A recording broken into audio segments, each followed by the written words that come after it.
नमस्कार, आप सभी का स्वागत है यूथ अध्ययन के चैनल पे। देखिए एक बार फिर से मैं आप सभी के बीच एस्पिरेट जून 2025 के लिए जीके का पार्ट 8 लेके आ चुका हूँ।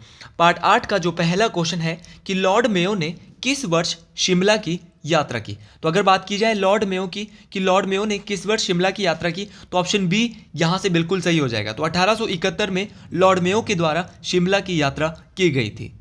अगर लॉर्ड मेयो की बात करें तो इनका जो कार्यकाल था वो 1869 से 1872 के आसपास था और लॉर्ड मेयो के द्वारा ही भारत में सर्वप्रथम जो है वो जनगणना करवाई जाती है। देखिए नियमित रूप से जनगणना बाद में होती है, लेकिन जो सर्वप्रथम बार जो जनगणना भारत में करवाई जाती है वो 1871 में लॉर्ड मेयो के द्वारा ही करवाई जाती है। अब क्वेश्चन पूछने वाला क्वेश्चन ये पूछता है कि पहले अंग्रेजी गवर्नर कौन थे जो शिमला आए थे। तो पहले अंग्रेजी जो गवर्नर थे वो 1827 में लॉर्ड एमरस्ट, क्या नाम था भाई, मोस्ट इंपॉर्टेंट नाम है। लॉर्ड एमरस्ट जो है वो सबसे पहले जो है वो क्या आए थे, शिमला आए थे। इस बात को आपने याद रखना। कब आए थे, 1827 में। और जब लॉर्ड एमरस्ट शिमला आए थे तो कहाँ पर ठहरे थे, ये भी क्वेश्चन पूछा जाता है। तो जब लॉर्ड एमरस्ट शिमला आए थे तो ये कहाँ पे ठहरे थे, इस बात को ये क्वेश्चन बहुत बार पूछा जाता है। तो वो ठहरे थे कैनेडी हाउस में। कौन ठहरे थे, कैनेडी हाउस में लॉर्ड एमरस्ट जी। उसी प्रकार महात्मा गांधी भी शिमला आ चुके हैं। अगर महात्मा गांधी की बात करें तो महात्मा गांधी 1921 में शिमला आए थे। अब टेट परीक्षाओं का लेवल बढ़ाया जा रहा है, क्वेश्चन पूछेगा एग्जैक्टली कब आए थे, 11 मई 1921। ऑप्शन बहुत होंगे, ऑप्शन 1921 वाले बहुत होंगे, लेकिन आपको एग्जैक्ट पता होना चाहिए 11 मई 1921। और जब ये शिमला आए थे तो इनके साथ कितने लोग शिमला आए थे, ऐसा भी क्वेश्चन पूछा जा सकता है। तो महात्मा गांधी जब शिमला आए थे तो इनके साथ और अन्य 3 लोग शिमला आए थे, और ये 3 लोग अन्य कौन कौन थे, क्वेश्चन ये भी पूछा जा सकता है। तो इनके साथ जो अन्य 3 लोग आए थे इसमें था इनकी पत्नी कस्तूरबा गांधी, कस्तूरबा गांधी के अलावा था लाला लाजपत राय, और एक थे मदन मोहन मालवीय। तो 3 लोग इनके साथ शिमला आए थे महात्मा गांधी के साथ। जब ये शिमला आते हैं 11 मई 1921 को, लाला लाजपत राय, इनकी पत्नी कस्तूरबा गांधी और मदन मोहन मालवीय। जब ये शिमला आए थे तो कहाँ पर ठहरे थे, क्वेश्चन ये भी पूछा जाता है। तो महात्मा गांधी जब शिमला आए थे तो ये कहाँ पर ठहरे थे, शांति कुटीर में। अगर आप भी अपना टेट क्वालिफाई करना चाहते हैं, अभी हाल फिलहाल में नवंबर में जो टेट का रिजल्ट आया था वहाँ पर हमारे 250 प्लस रिजल्ट हमें मिले हैं टेट में, कम से कम। इससे ये 300 के आसपास ये आंकड़ा छूने वाला है, लेकिन मैं इसको 250 जो है प्लस बता रहा हूँ नॉर्मल, क्योंकि इतने रिजल्ट हमारे पास नॉर्मली आ गए थे। और अगर आप भी जो है हमारे बैचेस से जुड़ना चाहते हैं, क्योंकि हमारा 5 फरवरी से जो है वो टेट का बैच शुरू हो रहा है, जिसकी एडमिशन कल परसों से ही शुरू हो जाएगी। मैंने बताया भी था आपको पिछली वीडियो में कि 25 जनवरी से बैच की जो है वो एडमिशन स्टार्ट हो जाएगी, और 5 फरवरी से जो है हमारा बैच भी क्या हो जाएगा भाई, स्टार्ट हो जाएगा। तो अगर आप भी इन बैचेस के साथ जुड़ना चाहते हैं, सीरियस होकर तैयारी करना चाहते हैं, इसकी जो फीस है वो बहुत कम रहने वाली है। तो आप इस नंबर पे जल्दी से जल्दी कांटेक्ट कर ले, 7876145409। एक एक चीज़ की आपको जानकारी दी जाएगी। लाइव क्लास के साथ रिकॉर्डेड क्लासेस भी रहेगी, लाइव प्लस रिकॉर्डेड क्लासेस। और अगर आपको यहाँ पर एक नया फीचर हमारे ऐप पे आया है, अगर आपको ये क्लासेस पसंद नहीं आएगी तो 10 दिन के अंदर, अगर आपको हमारा कंटेंट पसंद नहीं आया तो 10 दिन के अंदर आपकी फीस जो है वो रिफंड भी कर दी जाएगी। ये भी यहाँ पर जो है ऑफर हमारे द्वारा दिया जा रहा है, और हर एक सब्जेक्ट यहाँ पे बहुत ही डिटेल से आपको पढ़ाया जाएगा। इस बात को आपने याद रखना है, बहुत इंपॉर्टेंट ये यहाँ पर बैचेज रहने वाले, और फीस जो है वो भाई वो 500 से भी कहीं कम रहने वाली है। तो आपके लिए बहुत बड़ी अपॉर्चुनिटी है, आप इस बैच से जल्दी जुड़ जाएं। मोस्ट इंपॉर्टेंट ये बैच आपके लिए रहने वाला है। देखिए मैंने सबसे पहले बोला था कि जो लॉर्ड मेयो है उनके द्वारा जनगणना की शुरुआत करी, लेकिन जो कंटिन्यूसली जो सेंसस हुई थी, नियमित रूप से जो जनगणना भारत में करवाई गई थी, ये बहुत इंपॉर्टेंट क्वेश्चन है। नियमित जनगणना मतलब कि दशकीय जनगणना, हर 10 साल बाद जो जनगणना जो लगातार जो हुई वो किसके समय से हुई, तो ये लॉर्ड रिपन, किसके समय से हुई भाई, लॉर्ड रिपन के कार्यकाल से जो है लगातार कंटिन्यूसली। देखो लॉर्ड मेयो ने शुरुआत कर दी थी जनगणना की, लेकिन भैया ये जनगणना सफल नहीं हो पाई थी। तो सर्वप्रथम जो जनगणना की बात करी वो लॉर्ड मेयो ने करी, लेकिन नियमित जनगणना की जो बात करी थी वो लॉर्ड रिपन साहब ने। इनको स्थानीय स्वशासन का पिता भी कहा जाता है।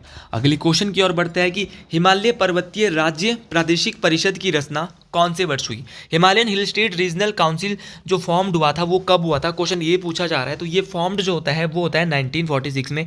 ऑप्शन डी बिल्कुल सही हो जाएगा। अगर इसके मुख्यालय की बात करते हैं, जो Himalayan hill state regional council का जो हेडक्वार्टर है, मुख्यालय जो है वो अपने हिमाचल की राजधानी शिमला में है। कहाँ पर है भाई, पूछा जा सकता है शिमला में। ये ऐसे क्वेश्चन टेट परीक्षाओं में रहते हैं। अब क्वेश्चन पूछने वाला क्वेश्चन ये भी पूछेगा कि ऑप्शन में 1939 दिया है भाई, 1939 में क्या हुआ था। 1939 में एक तो सिरमौर प्रजामंडल की स्थापना होती है, ये भी आपको याद रखना है कि सिरमौर प्रजामंडल कब बना। तो सिरमौर प्रजामंडल 1939 में बना। कुनियार प्रजामंडल भी 1939 में ही बनता है। और क्या 1939 में होता है? 1939 में हुआ था धामी गोलीकांड। और धामी गोलीकांड जो है एग्जैक्ट अगर बताऊं तो 16 जुलाई 1939 को हुआ था। ये भी आपको बात याद रखनी है, मोस्ट इंपॉर्टेंट है। और भाई किसके नेतृत्व में हुआ था? टेट परीक्षाओं का ये बेहतरीन क्वेश्चन है। तो ये था भागमल सोथा। तो भागमल सोथा जी के नेतृत्व में जो है हुआ था आपका धामी गोलीकांड, इस बात को आप याद रखें। और एक धामी रियासत भी थी, और धामी रियासत की राजधानी भी बहुत बार टेट परीक्षाओं में पूछ ली जाती है। तो धामी रियासत की जो राजधानी है वो हलोग में है, इस बात को भी आप याद रखें। मोस्ट इंपॉर्टेंट बात है, परीक्षाओं में काम आने वाली बात है। उसी प्रकार अगर मैं बात करता हूँ, एक हिमालयन रियासती प्रजामंडल भी था। देखिए ये तो Himalayan hill state regional council था, एक हिमालयन रियासती प्रजामंडल था। उसकी स्थापना हुई थी 1938 में। यहाँ पे आपने हड़बड़ाना नहीं है, हिमालयन रियासती प्रजामंडल कोई अलग चीज़ है। इसकी स्थापना 1938 में पंडित पद्मदेव को इसके सचिव बनाया गया था, सेक्रेटरी बनाया गया था, इस बात को आपने याद रखना। 1942 में क्या हुआ था? 1942 भी ऑप्शन भी दिया है। तो हिमाचल में जो 1942 में हमें देखने को मिलता है, एक तो सिरमौर के अंदर पजौता आंदोलन, बहुत बार ये क्वेश्चन पूछा जाता है कि पजौता आंदोलन सिरमौर में कब हुआ। तो भाई पजौता आंदोलन सिरमौर में जो है 1942 में हुआ। और जब सिरमौर में पजौता आंदोलन हुआ तो सिरमौर के राजा उस समय कौन थे? तो सिरमौर के राजा थे उस समय राजेंद्र प्रकाश। जी हाँ भाई, याद रखना है, राजेंद्र प्रकाश उस समय सिरमौर के राजा थे जब सिरमौर में पजौता आंदोलन होता है, इस बात को आपने याद रखना है, मोस्ट इंपॉर्टेंट बात है। सिरमौर के अंतिम राजा राजेंद्र प्रकाश थे। और 1935 के आगे अगर इसमें 6 लगाया जाए तो 1936 में एक सेवक संघ बना था जिसको कहते हैं चंबा सेवक संघ। तो ये भी क्वेश्चन आता है परीक्षाओं में कि हिमाचल प्रदेश में चंबा सेवक संघ की जो स्थापना है वो कब हुई। तो इस प्रकार के क्वेश्चन आपको याद रखने हैं, मोस्ट इंपॉर्टेंट ये क्वेश्चन रहने वाले आपके लिए। जी हाँ, अगले क्वेश्चन की ओर बढ़ते हैं। यहाँ से हर एक क्वेश्चन मोस्ट इंपॉर्टेंट है कि हिमाचल प्रदेश प्रशासनिक अधिकरण के प्रथम अध्यक्ष कौन है?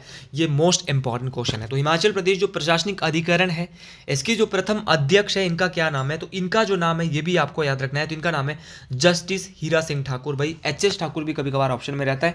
तो अगर हीरा सिंह ठाकुर है, एच.एस. ठाकुर है, एक ही बात है, आप गलती करने की कोई गुंजाइश यहाँ से नहीं करोगे। लेकिन अगर आप इस क्वेश्चन से इतना ही सीखेंगे तो बात नहीं बनेगी। इतना तो वो सीखते हैं जो भैया हवाई में जो है पेपर देते हैं और उनका फिर टेट परीक्षा पास नहीं होती। अगर टेट परीक्षा पास करनी है और टेट के साथ अगर आपको अच्छे से करना है तो यूथ अध्ययन के चैनल को आप ज़रूर देखें। हमारी वीडियोज आपके लिए बहुत ज़्यादा हेल्पफुल साबित होने वाली है। अगर मैं बात करता हूँ हिमाचल प्रदेश की पहले गवर्नर की, तो हिमाचल प्रदेश के जो पहले गवर्नर है इनका नाम क्या है? तो हिमाचल प्रदेश के जो पहले गवर्नर ही, अगर पहले राज्यपाल, गवर्नर मतलब राज्यपाल, तो एस चक्रवर्ती साहब हिमाचल प्रदेश के पहले राज्यपाल थे। उसी प्रकार पहली महिला राज्यपाल भी आपको पता होनी चाहिए। अगर आपको हिमाचल के पहले राज्यपाल पता है तो महिला भी पता होनी चाहिए। तो हिमाचल प्रदेश की जो फर्स्ट वुमेन गवर्नर, पहली महिला राज्यपाल थी भाई शीला कौल। क्या नाम था? शीला कौल। ये भी क्वेश्चन आपको तंग कर सकता है, इसलिए आप इस क्वेश्चन को भी याद रखें। उसी प्रकार पहले चीफ कमिश्नर हिमाचल के, इनका नाम था एनसी मेहता। और पहले जो डिप्यूटी चीफ कमिश्नर थे इनका नाम था ई पेड्रल मून, ईपी मून भी इनको कहा जाता है। तो ई पेड्रल मून, ये क्वेश्चन भी बहुत दफ़ा पूछा जाता है। ये पहले डिप्यूटी चीफ कमिश्नर थे। चीफ कमिश्नर बोलेंगे तो आसान भाषाओं में एनसी मेहता थे। उसी प्रकार अगर मैं पहले लेफ्टिनेंट गवर्नर जनरल की बात करता हूँ हिमाचल प्रदेश की, तो इनका नाम था जनरल हिम्मत सिंह। क्या नाम था? मेजर जनरल हिम्मत सिंह हिमाचल प्रदेश के पहले लेफ्टिनेंट गवर्नर जनरल थे। हिमाचल प्रदेश हाई कोर्ट के पहले मुख्य न्यायाधीश थे मिर्जा हमीदुल्ला बेग, जिनको शॉर्ट फॉर्म में एमएच बेग भी कहा जाता है। इस बात को भी आपने याद रखना है। और अगर महिला मुख्य न्यायाधीश की बात करते हैं तो हिमाचल प्रदेश हाई कोर्ट की जो पहली मुख्य न्यायाधीश थी इनका नाम था लीला सेठ। क्या नाम था? लीला सेठ। इस बात को भी आप याद रखें। और जो आपका हिमाचल प्रदेश का जो जिसको बोलते हैं HPPSC, Himachal Pradesh public service commission के जो पहले मुख्य सचिव थे, पहले चेयरमैन थे, इनका नाम था KS कटोच। ये नाम भी बहुत दफ़ा परीक्षाओं में पूछा जाता है। इंपॉर्टेंट है, हर एक चीज़ यहाँ से इंपॉर्टेंट है। मैं बार बार आपको बता रहा हूँ कि इंपॉर्टेंट हर एक चीज़ है। अब डिपेंड आप पे करता है कि आप इसको कितना इंपॉर्टेंट ले जा रहे हो, ये बात आपको याद रखनी है। उसी प्रकार विधानसभा के जो पहले स्पीकर थे इनका नाम था पंडित जयवंत राम। यहाँ से एक क्वेश्चन बनने के बहुत चांसेस रहते हैं, जो मैं आपको भी बता रहा हूँ। पंडित जयवंत राम। और HPGK में जो है फ्री के नंबर रहते हैं, तभी मैं कहता हूँ कि HPGK में आप 30 में से 27-28 नंबर आराम से कवर कर सकते हो। इस बार हमारे ऐसे भी स्टूडेंट हैं जिनके 131 भी नंबर है भाई। एक स्टूडेंट ऐसे है, वो इंडियन आर्मी में जॉब करते थे, दीपक चौहान उनका नाम है। उनके नंबर जो मैं देख के हैरान हो गया, 124 नंबर। भाई इंडियन आर्मी से जॉब करके आना और उसके बाद अपने 2 महीने उन्होंने मेरे पास तैयारी करी थी, आप उनसे पूछ भी सकते हैं। तो 124 नंबर उनके आए हैं भाई, बहुत बड़ी बात है। टेट परीक्षा अगर आपको क्वालिफाई करनी है तो आप बिल्कुल ज़रूर आइए हमारे इस ऑफिशियल चैनल पर, आप कोचिंग लीजिएगा। वर्तमान में जो है वो कुलदीप पठानिया है। कुलदीप पठानिया जो है वो कौन है, वर्तमान में जो है विधानसभा के स्पीकर है, और पहले स्पीकर मैं आपको बता चुका हूँ पंडित जयवंत राम है। और अगर मुख्य सचिव की बात करता हूँ, पहले चीफ सेक्रेटरी जो हिमाचल प्रदेश के थे, इनका क्या नाम था, तो इनका नाम था KL मेहता। देखो NC मेहता पहले चीफ कमिश्नर थे, और KL मेहता जो है हिमाचल प्रदेश के पहले क्या थे भाई, मुख्य सचिव थे। और अगर सुप्रीम कोर्ट की मैं बात करता हूँ तो सुप्रीम कोर्ट में भी हिमाचल प्रदेश से एकमात्र मुख्य न्यायाधीश रहा है, और इनका नाम क्या है, तो इनका नाम है मेहर चंद महाजन जी। मेहर चंद महाजन जी जो है हिमाचल प्रदेश के कांगड़ा जिले से संबंध रखते हैं, और ये हिमाचल प्रदेश के ऐसे व्यक्ति है जो कि सुप्रीम कोर्ट में मुख्य न्यायाधीश के रूप में कार्य कर चुके हैं। तो ये सारे क्वेश्चन जो मैंने आपको जितने भी सारी एक्स्ट्रा चीज़ें बताई ना, ये आपको बहुत काम आने वाली है टेट परीक्षाओं में। अब चलते हैं अगले क्वेश्चन की ओर कि न्योगल पन बिजली परियोजना हिमाचल प्रदेश पे कौन सी नदी पे बनी है। तो भाई न्योगल पन बिजली परियोजना की बात हो रही है, और अगर न्योगल पन बिजली परियोजना की बात करें तो ये जो परियोजना हिमाचल प्रदेश की जो है वो किस नदी पर, तो ये ब्यास नदी पर बनी है। भाई ये न्योगल एक नदी है, और न्योगल कहाँ बहती है, तो न्योगल जो है वो बहती है क्या बोलते हैं आपके कांगड़ा जिले में। कहाँ पर, कांगड़ा में बहती है, और बाद में ये ब्यास में मिल जाती है। अगर मैं नदियों की बात करता हूँ तो सबसे पहले हम ब्यास की सहायक नदियों की बात करेंगे। देखो न्योगल यहाँ पर पूछे कि न्योगल पन बिजली परियोजना, तो न्योगल ब्यास की सहायक है। ब्यास की कुछ सहायक नदियाँ जैसे कि चक्की ब्यास की सहायक है, सुकेती नदी ब्यास की सहायक है, मानुनी नदी ब्यास की सहायक है, गज नदी ब्यास की सहायक है, हारला ब्यास की सहायक है, बिनवा नदी ब्यास की सहायक है, बाणगंगा नदी भी ब्यास की सहायक है, और मानुनी नदी। एक बार फिर से बता रहा हूँ, चक्की हो गया, सुकेती हो गया, मानुनी हो गया, गज हो गया, हारला हो गया, बिनवा हो गया, बाणगंगा हो गया, और मानुनी हो गया। ये सारी की सारी नदियाँ जो है वो ब्यास नदी की जो है वो सहायक नदियाँ हैं। इस बात को आपने याद रखना है। अगर मैं ब्यास की वैदिक नाम की बात करता हूँ तो ब्यास नदी का जो वैदिक नाम है वो अर्ज्य है। बहुत दफ़ा ये पूछा गया, क्या नाम है भाई, अर्ज्य जो है वो ब्यास नदी का वैदिक नाम है। हिमाचल प्रदेश में टोटल 5 नदियाँ बहती है, और सबसे लंबी जो नदी है हिमाचल प्रदेश की वो है कौन सी भाई, आपने याद रखना है, इसका नाम है सतलुज। सतलुज जो है वो हिमाचल प्रदेश की सबसे लंबी नदी है। कितने किलोमीटर बहती है, तो याद रखना 320 किलोमीटर लंबी है। 320 किलोमीटर, तो 320 किलोमीटर ये लंबी नदी है सतलुज, इस बात को आपने याद रखना है। और सतलुज नदी की अगर बात करता हूँ तो ये तिब्बत के मानसरोवर झील के राक्षसताल से आती है। कहाँ से आती है, तिब्बत में जो है ये मानसरोवर झील के राक्षसताल से आती है, इस बात को आपने याद रखना। और जब ये हिमाचल में आती है, मान लो ये हिमाचल प्रदेश है भाई, जब ये हिमाचल में आएगी, इस बात को आपने याद रखना, जब ये हिमाचल में आएगी तो ये हिमाचल प्रदेश में जो है वो किन्नौर के शिप की दर्रे से, मान लो ये तिब्बत है, यहाँ से नदी आ रही है, तो किन्नौर में एक शिप की दर्रा है, वहाँ से एंटर करेगी, और फिर जो है वो पंजाब में जो है वो बिलासपुर में छोड़कर जो है वो पंजाब में प्रवेश कर जाएगी। इस बात को आपने याद रखना। हिमाचल की क्या है, सबसे लंबी नदी है। उसी प्रकार यमुना की अगर मैं बात करती हूँ, यमुना ऑप्शन में दिया है। यमुना जो है वो उत्तराखंड की बंदरपुर चोटी के कालिंद पर्वत से आती है, और ये हिमाचल प्रदेश में जो एंट्री कहाँ पर करती है, तो खोदर माजरी एक स्थान है, वहाँ पर हिमाचल में एंट्री करती है। इस बात को आपने याद रखना, खोदर माजरी में ये एंटर होती है और ताजीवाला के पास हिमाचल प्रदेश को छोड़ देती है। तो याद रखना, खोदर माजरी में एंट्री की है और ताजीवाले के पास हिमाचल को छोड़कर जो है वो हरियाणा में चले जाती है। इस बात को आपने याद रखना। और ये ऐसी नदी है हिमाचल की, यमुना नदी, जो हिमाचल के मात्र एक जिले में, कौन सा जिला भाई, वो एक जिला कौन सा है, तो वो एक जिला अगर मैं उसकी बात करता हूँ तो वो है आपका सिरमौर जिला। और जो सिरमौर में एक पौंटा साहिब शहर है, वो पौंटा साहिब जो शहर है वो भी सिर्फ यमुना नदी के पास है। इस बात को आपने याद रखना। ये क्वेश्चन पूछा गया है कि पौंटा साहिब में जो आपका शहर है, वो जो पौंटा साहिब शहर है वो किस नदी के पास है, तो ये भी आप याद रखें, मोस्ट इंपॉर्टेंट बात है। उसी प्रकार अगर मैं जल घनत्व की बात करता हूँ तो जल घनत्व जिस नदी का सबसे ज़्यादा है वो है भाई चिनाब नदी। चिनाब नदी का जो है वो जल घनत्व के हिसाब से, वाटर डेंसिटी के हिसाब से सबसे बड़ी नदी है आपकी कौन सी नदी, चिनाब नदी। भाई चिनाब की अगर बात की जाए तो चिनाब नदी का जो उद्गम है वो चंद्रा और भागा, एक नदी है चंद्रा और दूसरा नदी का नाम है भागा। चंद्रा और भागा दो नदी आती है, और चंद्रा और भागा तांडी नामक स्थान है भाई, कौन सा, तांडी। तांडी के बारे में, उसी तांडी में नदी बनती है चिनाब नदी, जिसको कहते हैं चंद्रा भागा। चंद्रा और भागा मिलकर क्या बनाती है, चंद्रा भागा नदी, जिसको हम चिनाब कहते हैं।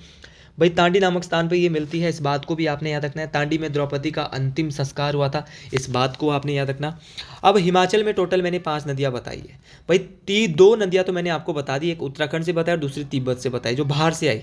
हिमाचल में ऐसी कितनी नदियाँ हैं, 5 में से, मुख्य नदी में से जो कि हिमाचल से आती है, तो 3 नदियाँ ऐसी है मुख्य नदियाँ जो कि हिमाचल से आती है, तो वो चंद्राभागा नदी है, ब्यास नदी है और आपकी रावी नदी है। ये तीनों नदियाँ तो हिमाचल से ही आती है, बाकी इसके अलावा जो दूसरी नदियाँ वो हिमाचल से नहीं आती है। तो ये सारे क्वेश्चन आपको इस प्रकार से याद रखने हैं, क्योंकि आपको परीक्षा में ना नंबर दिला सकते हैं।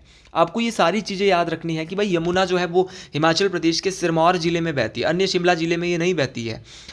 तो आपको पता होना चाहिए भाई, मोस्ट इंपॉर्टेंट है। आपको ब्यास नदी की सहायक नदी पता होना चाहिए कि व्यास नदी की जो सहायक नदियां हैं वो कौन कौन सी है। आपके लिए परीक्षाओं में जो है वो नंबर दिला के जाएगी। अगला क्वेश्चन जो यहाँ पे मुझे नजर आ रहा है, शीतोष्ण वन अनुसंधान संस्थान हिमाचल प्रदेश के किस जगह में स्थित है। तो अगर बात की जाए, temperate forest research institute is located in Himachal Pradesh. तो ये कहाँ पर है भाई, तो ये जो टेम्परेट फॉरेस्ट रिसर्च इंस्टीट्यूट है वो भाई आपके शिमला में है। जी हाँ, बिल्कुल शिमला में है आपका टेम्परेट फॉरेस्ट रिसर्च इंस्टीट्यूट। इस बात को आपने याद रखना है, मोस्ट इंपॉर्टेंट है, परीक्षाओं में काम आने वाला बात है। उसी प्रकार शिमला में तो बहुत सारी है, शिमला में तो एडवांस स्टडी भी है। एडवांस स्टडी जो है हिमाचल प्रदेश के कहाँ पे, तो शिमला में कहाँ पे, शिमला के समर हिल में है। भाई आपने सुना होगा CPRI, central potato research institute, ये कहाँ पे है, शिमला में। शिमला में कहाँ पर, कुफरी में। सीधा क्वेश्चन आता है, शिमला बहुत कम रहता है, कुफरी में। कभी कभार कुफरी नहीं होता तो क्या होगा, बेमलोई होगा। तो ये आपको दोनों बातें याद रखनी है। अगर कुफरी आपको नहीं दिखेगा तो बेमलोई आपने याद रखना है। उसी प्रकार एक CRI है भाई, CRI कहाँ पर है, तो CRI की बात करते हो, CRI कसौली में है, जिसको सेंट्रल रिसर्च इंस्टीट्यूट कहा जाता है, केंद्रीय अनुसंधान संस्थान। ये कसौली में, कसौली कहाँ पड़ता है, सोलन जिले में पड़ता है। पालमपुर में कहाँ है, पालमपुर में जो है चौधरी श्रवण कुमार कृषि विश्वविद्यालय है, एग्रीकल्चर यूनिवर्सिटी है। इस बात को आपने याद रखना है, मोस्ट इंपॉर्टेंट है, ये भी मोस्ट इंपॉर्टेंट रहेगा आपके लिए। तो पालमपुर में जो इस चौधरी श्रवण कुमार कृषि विश्वविद्यालय की जो स्थापना हुई थी वो 1978 में हुई थी। भाई सोलन में जो है वो नौनी यूनिवर्सिटी है, ये भी आप याद रखें, मोस्ट इंपॉर्टेंट है, परीक्षाओं में काम आने वाला है। भारा यूनिवर्सिटी आपके वाखना घाट में है। तो ये सारी चीज़ें मोस्ट इंपॉर्टेंट रहती है टेट परीक्षाओं के लिए, और इनको बार बार पूछा जाता है कि हिमाचल प्रदेश का स्टेट म्यूजियम कहाँ पे है। तो स्टेट म्यूजियम कहाँ पे, स्टेट म्यूजियम हिमाचल प्रदेश का जो राज्य संग्रहालय है वो भी शिमला में है। इस बात को भी आप याद रखेंगे, मोस्ट इंपॉर्टेंट बात है, परीक्षाओं में काम आने वाली बात है। तो अगर आपको ये वीडियो अच्छी लगी है तो कमेंट बॉक्स में जरूर लिखे हर हर महादेव। और अगर आप भी हमारे बैच से जुड़ना चाहते हैं तो आप इस नंबर से जल्दी जो है वो कॉन्टैक्ट कर ले, और टेट परीक्षाओं के लिए अपनी सीट जो है वो पक्की कर ले, क्योंकि पहले बैच में हमने 150 सीटें ही लिमिटेड रखी है। उसके बाद बैच नंबर 2 में हम आगे सीटें देंगे। हर हर महादेव।